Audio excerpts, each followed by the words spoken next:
يلا روحي المطبخ ذي اللي تبين، طلعي دارك يلا. بقعد بالمطبخ.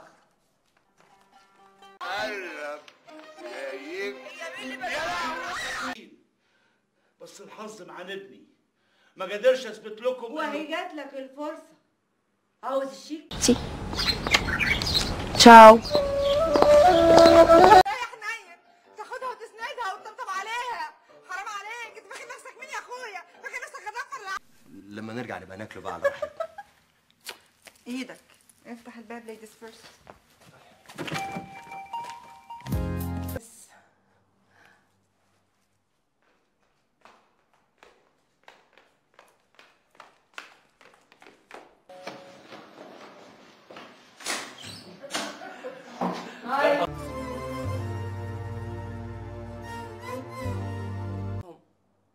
ايه خلي حق جاسم اخوانه بعد عيني. اكيد مسحه، يعني ما لها اي معنى ثاني.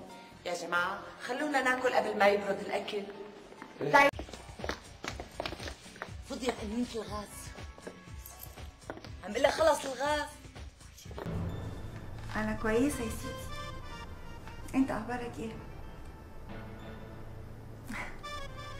طب بقول لك ايه، انت هتعمل ايه النهارده؟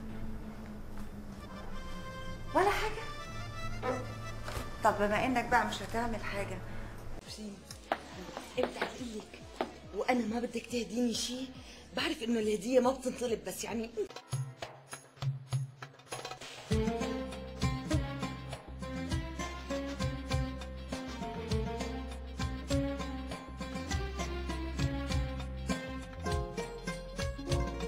واضح ان السكرتيرة بتاعتك شاربة منك قوي، طول الوقت عمالة تقول لك يا فندم الملف جاهز يا فندم. نحط ايدينا تحت راسنا قد ما فينا نفتحهم، نطلع لفوق، رح نترك مسافة بين رقبتنا وصدرنا، ما نشد على راسنا.